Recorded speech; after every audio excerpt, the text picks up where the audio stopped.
The Weeping Woman, a spooky series of chillingly curated tales, written and narrated by short, scary horror stories. For years, an old, neglected ramshackle barn, worn and withered by neglect, has laid nestled deep in the heart of the Scottish Highlands. Situated at the northeast end of a secluded backwoods town, this bleak, deserted stretch of land would otherwise amount to seeming insignificance, if not for a darkly sinister incident that succeeded in chilling this remote rural community to its core many moons ago. Since that ominous day, no one has dared set foot on the property for fear of what might manifest. Last year, a wealthy couple newly visiting the area attempted to purchase the derelict land outright, seeing potential in the prospect of resurrecting the estate to its former function. However, in a strange, unforeseen turn of events, the deal suddenly fell through, for reasons that remain shrouded in secrecy. Stranger still, in a disturbing twist of fate, the potential buyers mysteriously vanished under the most bizarre circumstances just days later. Curiously, their bodies were never recovered, eventually leading to local law enforcement closing the case for lack of evidence. Consequently, the site has remained quarantined, with public access of any kind strictly prohibited. Nowadays, little remains of the dilapidated property, which has since deteriorated into disrepair. Yet, a series of inexplicable instances and mysterious sightings whose reported whereabouts, somewhat bizarrely, are often traceable back to the barn itself, have led some to believe it is haunted. Now and then, the local townsfolk recite grim tales of ghostly silhouettes occupying its shattered windows late at night. A while back, one person eerily claimed to have heard the harsh sullen cries of a scorned weeping woman wailing mournfully from the barn's bedroom. Though anecdotal evidence is far from foolproof and, at times, subject to interpretation, these instances are nevertheless noteworthy. Not least because of the alarming rate at which locals appear to report them. Another infamously blood-curdling account concerns that of distressed witness Winifred Jones, who, on July 1, 1979, reported to police the screeching dissonance of a scythe being sharpened via whetstone. Later that night, her sworn statement recalls a thunderous banging on the barn door, followed by fits of hysterical laughter. Yet, upon closer inspection, investigators failed to find even the faintest trace of human life. To make matters worse, a slew of grisly murders recently occurred in close proximity to the barn.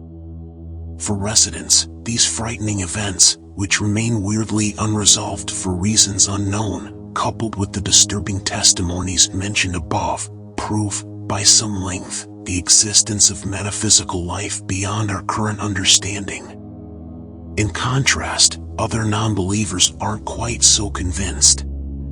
These instances, though rare, are often the topic of the town. In fact, a significant proportion of the population considers the premises to be occupied, in some way or another, by demonically dark forces not of this world.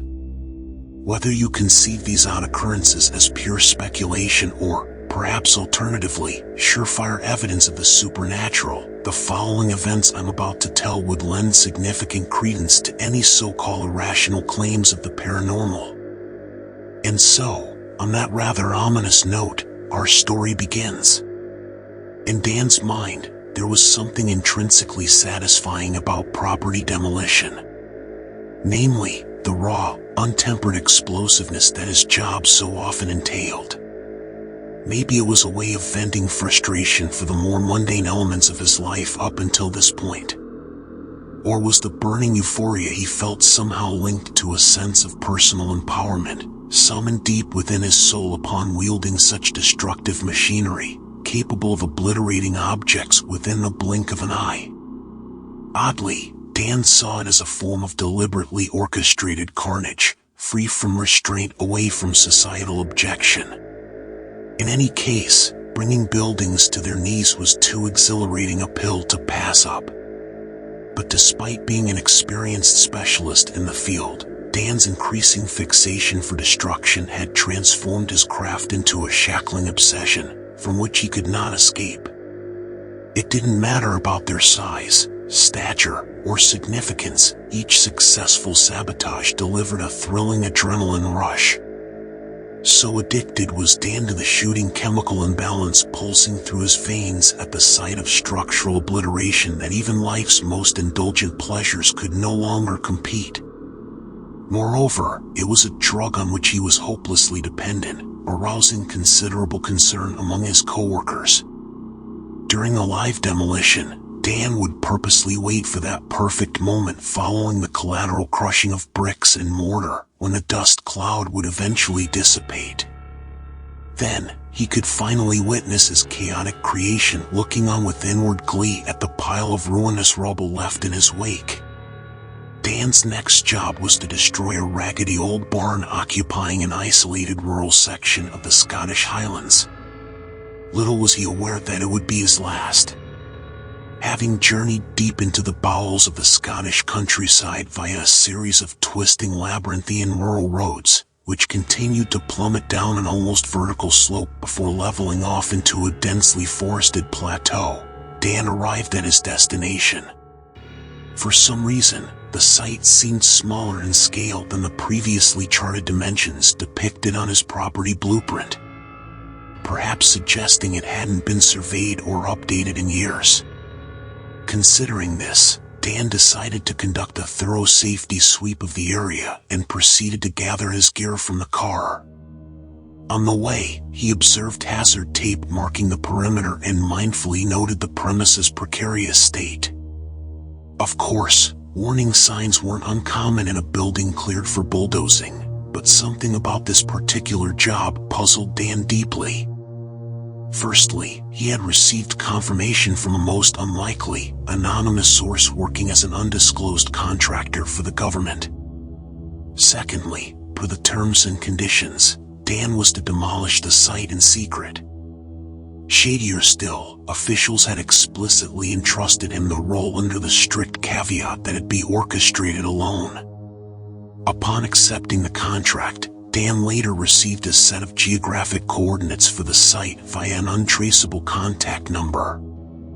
However, any signal was soon mysteriously lost upon entry into the valley's deeply turbulent terrain. Typically, Dan wouldn't question motive, but in this particular instance, the sheer shoddiness and undisclosed secrecy of the operation had caused him to reconsider. Collecting his equipment from the truck boot, Dan suddenly felt a sharp chill sweep across the back of his neck, tickling the nerves of his spine. Clutching the area with his hand, Dan quickly turned behind him to see a shadowy, long-haired figure fade before his eyes. At that moment, a fierce gale-force wind swept through the forest, summoning forth every fallen leaf to the sky in a ferocious frenzy. Rooted to the spot, Dan could only observe in sheer horror as the dead foliage fell swiftly to the ground, spelling out with insidious intent the word, "Leave." Paralyzed and stuck in a panicked state, Dan frantically patted his pockets, in a desperate bid to call for help. But as he raised the phone to his face, a deafening high-pitched scream sounded from the speakers. Dropping to the floor, Dan looked up to see the ghostly silhouette of a tall sobbing lady. As she scuttled ever closer, he could feel the cold droplets of her tears drip onto his skin. Sad me sad for you. Sad me no, more you. The blackened figure cried. Then a terrifying roar filled the forest, and a short, sharp screeching sound echoed into the skies. Shortly after, the long-haired shadowy figure walked off into the misty distance, humming to each bounce of Dan's head as it rolled down the hillside.